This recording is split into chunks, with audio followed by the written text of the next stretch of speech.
Welcome! Your Fearless Aging podcast is taking off. The cheers are for you, wanting to age and live fearlessly. Here's your host, America's healthy aging trainer and creator of the Ageless Living Lifestyle, Rico Cavaglia.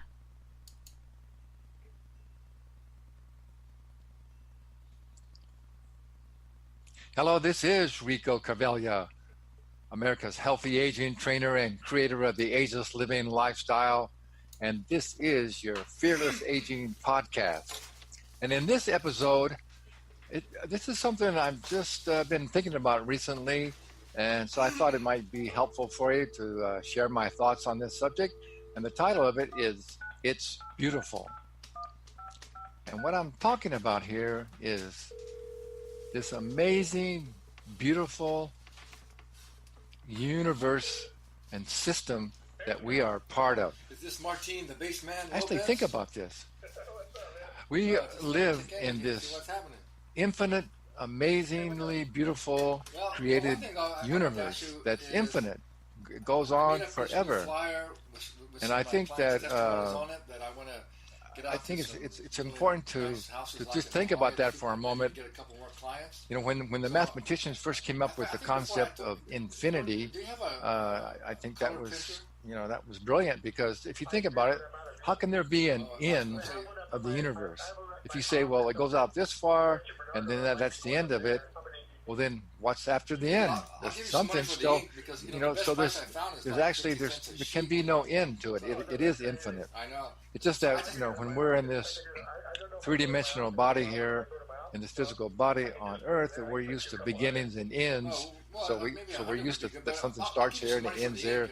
So that's kind of where our comprehension is and our brain is, but really there can be no end to the universe.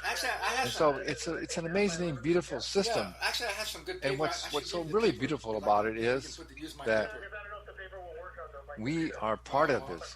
Now I think everyone, well, I shouldn't say everyone, but most everyone in the whole world believes in some sort of a creator or a universal force, or what we normally would call God, that created this amazing universe and created us as well. So in my religious teachings, we believe that we're all eternal spiritual beings. We are all eternal spiritual beings, and we're part of what we would call God, the creator of this amazingly beautiful universe and beautiful system that we are part of.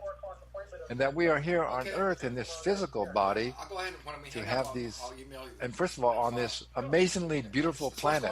Think about what a beautiful planet that we live on. I think we tend to forget about that, and we've gotten so far off being connected to our true self and to the universe and to nature, that we're willing to destroy this beautiful home that we have while we're in this physical body. I mean, we pollute our planet, we drop bombs on it, we spill oil on it, we do all sort of things and in fact, we've gone so far to almost push our life support system here on the planet Earth to the point of breaking, where we're not able to survive. Although I think we will. We're going to make it. But it's so amazing if you would stop and think what an amazingly beautiful system is, and think about this: how all of our lives, are truly beautiful. Now, that's not to say that we don't have a lot of challenges. Absolutely, we do, and some people have a lot more challenges that maybe are still living in a war zone. Or there's so many things, or famine. There's so many things that are really difficult for us to understand, because we still are in this three-dimensional world where the universe is multi-dimensional.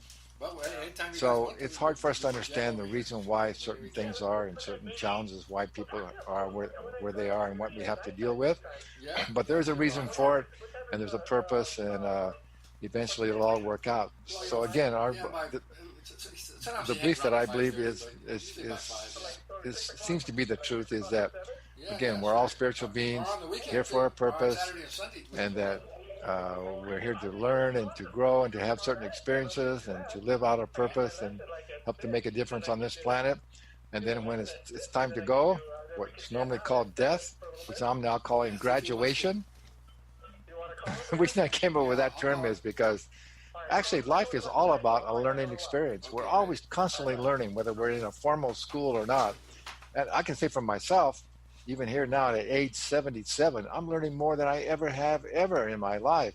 So it's an ongoing process of learning. So really, if you're not learning either from studies, formal studies, or from your own life experiences, or from reading or whatever, or just watching other people and what's going on in the world, if you're not constantly learning, then you are really going downhill, and you're just existing. So life is all about a learning experience, and we're always in school. So when we're in school, we have a goal to get to learn a certain amount of knowledge, and then we want to graduate, and so we can go on and do something else. So it's all about learning and then graduating.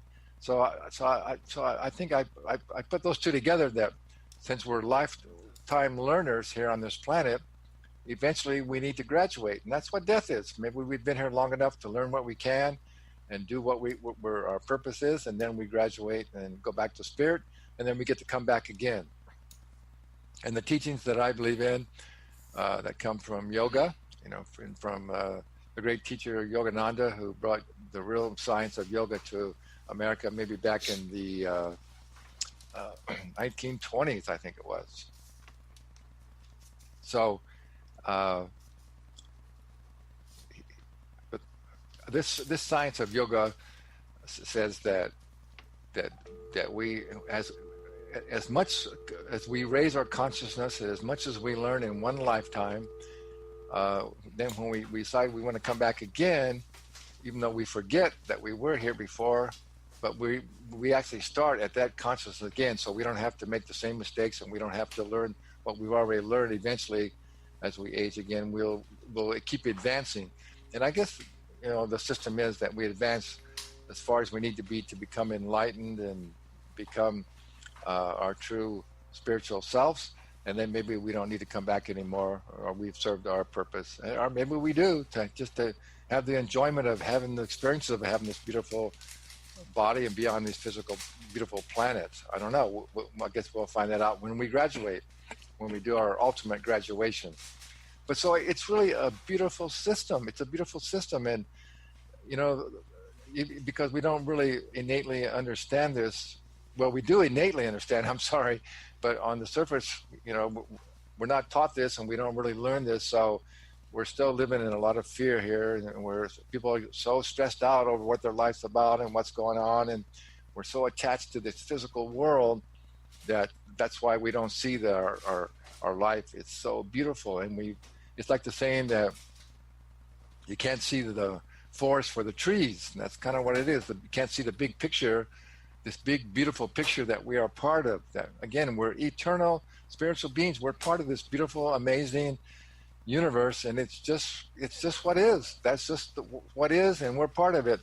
That reminds me of Byron Katie's one of her famous books. Is called Love What Is.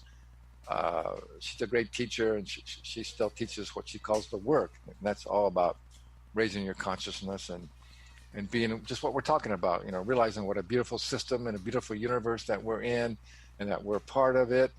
And that, so, once you keep that in your mindset, that we're part of this beautiful plan, this beautiful system, this beautiful universe, this beautiful planet, and then we get to have these amazing experiences with other human beings here, it is totally beautiful, and our life is beautiful. So I think if we can keep that in the back of our mind, then when we do have these challenges that seem so difficult and so stressful, I think we can go back to that and realize, hey, we can just chill out and realize that it's going to work out okay. We'll be okay, and we'll meet this challenge, and our challenges are our blessings. Again, even though they're hard to understand and accept, while we're still here in this three-dimensional world here with this physical body. But if you really stop to think about it, everything is, it's a beautiful system. We have oxygen to breathe, and trees give off oxygen, and we give off carbon dioxide, and they take in the carbon dioxide, and it's just the whole system of nature, how it works. And we're part of that system of nature. And we live on this amazingly beautiful planet. and we get to have some amazingly beautiful experiences with each other. And think of all the amazing things that we have created: art and music and literature and theater and architecture and uh, technology. So if we could just learn to get along if can you imagine if the world was at peace, that everybody had their conscience raised up high enough to realize that we're all brothers and sisters on this planet, and that if we would just cooperate, stop competing with each other, and just cooperate and collaborate, get rid of all these conflicts, and just learn to be kind and share with each other. And that's what all basic religions say. You know, even that's what Jesus says, right? And that's what the Bible says. The very first commandment is to love thy God and love thyself and love thy neighbor. Love thy neighbor as thyself. Love thy God. Why can't we easily do that? What's hard to understand about that? It's like the golden rule. Just treat people the way you like to be treated. How easy is hard is that to understand? But eventually we'll get there. So it is a great system. Sometimes it seems really difficult and hard to understand, but it's really not. So I think it's kind of a mindset of how beautiful the universe is and the whole system that we live in, and that we're part of it. It's amazing. So if you just go back to that and just realize how beautiful it is, how beautiful really our lives can be if we just raise up our consciousness and realize and see the bigger picture. It's good to experience the trees, but we got to be able to see the whole forest. So I hope this has been helpful for you. It's been really helpful for me. Whenever I have a challenge, then I get back to realizing, it's a beautiful world. It's a beautiful system, beautiful universe. And I feel very grateful. So we should always be in gratitude, be grateful that we just are. We are part of this, and we should love what is, because what's going on in our life at the moment is really what I guess is what we needed. And even though and realize that we created it, and if it's not so joyful and fulfilling that the way we would want it to be, then we can create something else. And that's why we're here, to learn how to do that. So I think learn how to create heaven on earth. So anyway, that's my take on It's Beautiful. So I hope this has been helpful for you. So I'm going to leave you with my favorite saying these days is that the more you love yourself and love your life, the better your life becomes. Thanks for listening.